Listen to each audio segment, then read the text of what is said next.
You were spooked. Hey, dude, I am. I could tell, man. I was stuck down there for about 20 minutes. There was no cell service.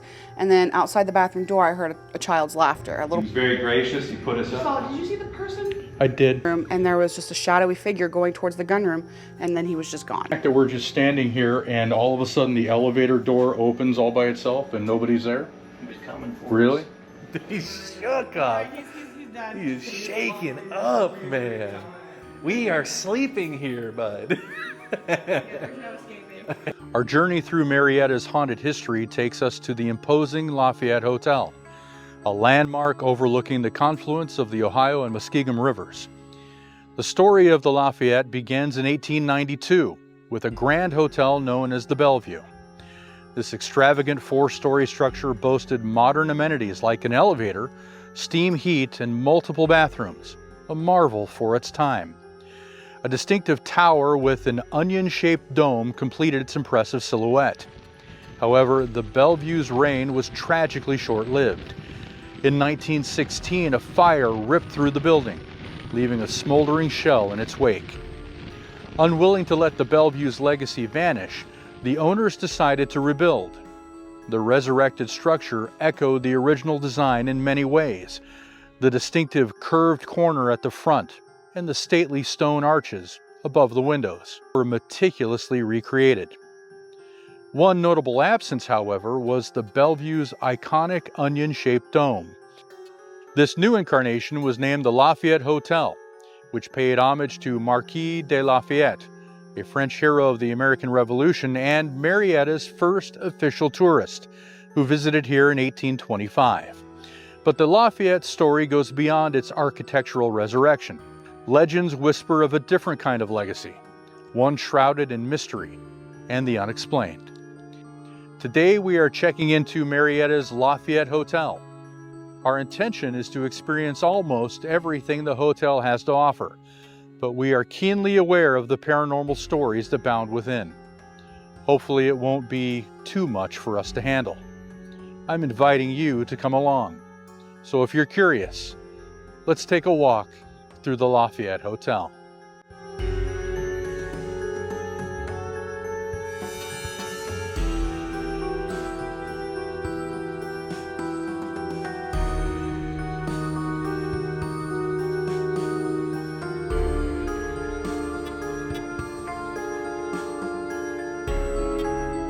Reports of unexplained occurrences abound, encompassing every nook and cranny of the hotel, the restaurant, the grand ballroom, and even the hallways and restrooms. But the guest rooms appear to be a focal point for these perplexing events. Items go missing from the guest rooms almost daily, only to reappear where you'd least expect it. Third floor is the most active. 314 and 349 are the most active rooms. There was the Hidden Marietta had come and done an interview here and did their own spirit box and Estes sessions and stuff like that. And you could see the orbs in 314, the phone move, the door closing. So those are the most active rooms. Like, I took my parents up there. They stayed in 348 and I stayed in 349. And I was trying to take pictures, and you could see, and as weird as it is, a dog. You see the silhouette of a dog in those pictures. Wow. And it didn't matter where I went, it was there. And I checked my camera, perfectly fine, but it was just there, and I'm just like, okay. So I guess we have a dog. The unsettling activity at the Lafayette extends far beyond misplaced purses or car keys, though. Guests report a symphony of unexplained occurrences. Doors swinging open and shut of their own accord. Faucets turning on and off. Toilets flushing in the dead of night. And drawers that mysteriously stand open upon returning from an evening out. One of the ones that really got my attention was two girls were sharing a bed, sisters, and it was a queen-size bed. And the one girl felt like her sister was like right on top of her, but when she rolled over, she was all the way at the other edge of the bed. So there was like something in the middle between the two of them. Staff members speak of a sensation of being under constant observation. Empty hallways echo with the phantom sounds of footsteps, and some report the unsettling brush of unseen hands.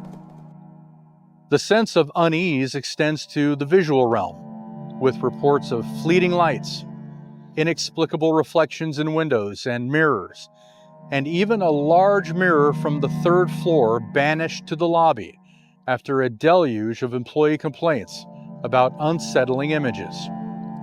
Since 1918, every single person who has died in the hotel has succumbed on the third floor. This clustering is statistically improbable and begs the question, is there a rational explanation for this concentration of fatalities?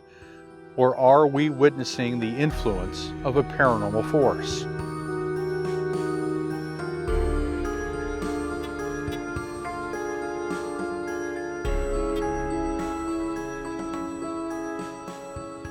The Lafayette seems to be a playground for a mischievous entity. Enter the Lafayette's former owner, known as Mr. Hogue. For veteran staff, the unexplained phenomena are simply part of the routine. They attribute this activity to Mr. Hogue's restless spirit, forever tethered to the hotel he once managed. This floor, undeniably the epicenter of paranormal activity, is linked to the ever-present Mr. Hogue. It wasn't just his managerial domain, it was his residence during his tenure at the Lafayette. Mr. Hogue wasn't just the owner, he was the ever-present guardian, patrolling the halls at all hours to ensure every detail met his high standards. Mr. Hogue passed away in 1981, 8 years after his retirement and sale of the hotel. He did not pass away in the hotel, so there's nothing sinister about his demise. Why then would his spirit continue to linger? The sheer volume of these accounts, corroborated by various staff members, paints a vivid picture. But is the third floor truly haunted by Mr. Hogue's residual presence, or is there a more scientific explanation for the unsettling phenomena?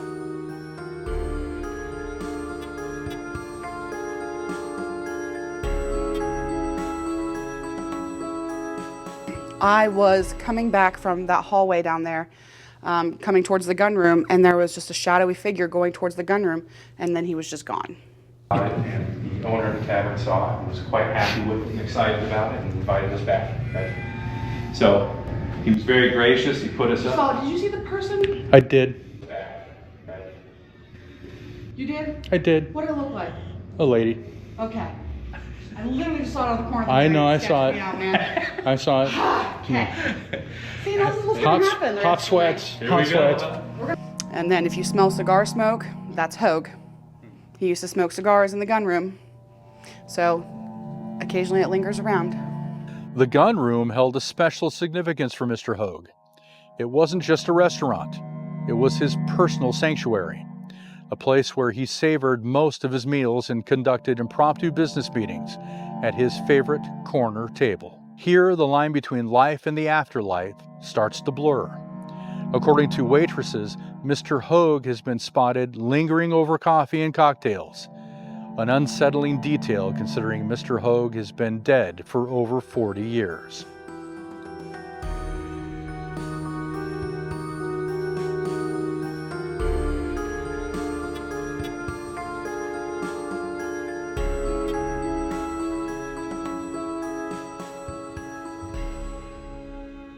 The Lafayette's reputation for unexplained activity extends beyond the flamboyant spirit of Mr. Hogue and the peculiar happenings on the third floor. The labyrinth basement presents a different kind of mystery. A narrow, curving staircase descends from the lobby, leading to a maze of corridors, conference spaces, and private dining rooms. At the very foot of these stairs lies the source of the unease for many staff members, the women's restroom.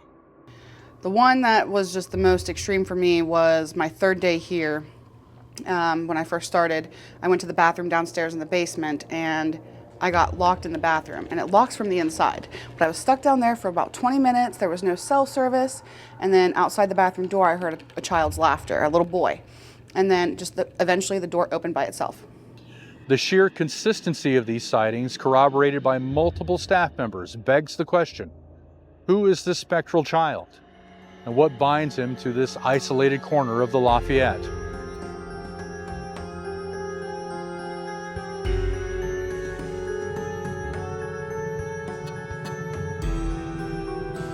There's a little girl that runs around here. She has come and stood at this desk and just stood there.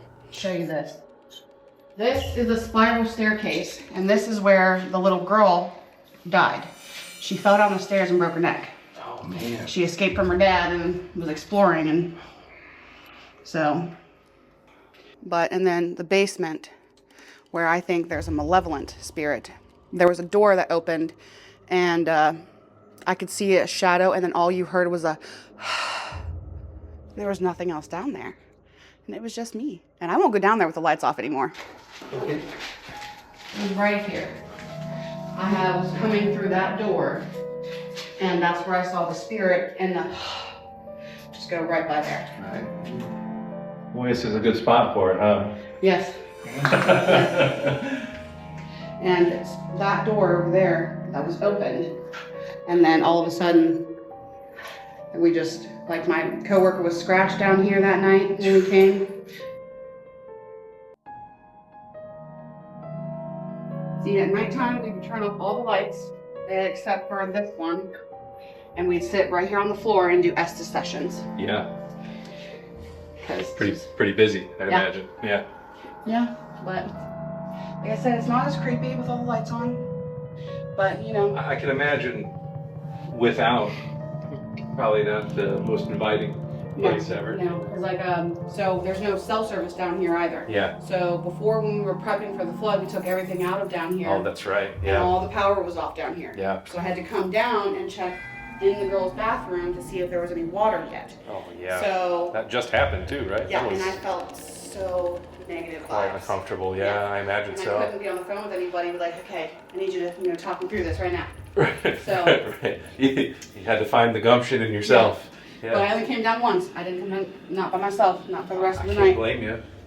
But Wow. I do not like that room back there. Is it back there? I do not like that Not room into it, back huh? there. Which one was that?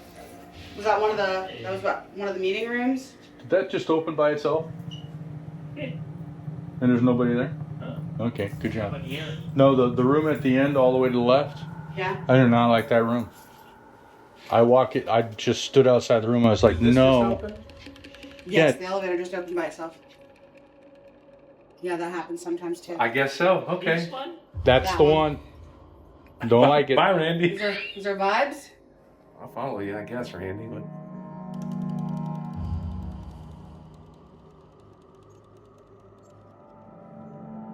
You can instantly feel a shift. You can instantly feel a shift. I mean, I was just standing outside this room and I was like, no, I don't like that room at all. No, I was waiting for like a door to open or something. I felt so bad.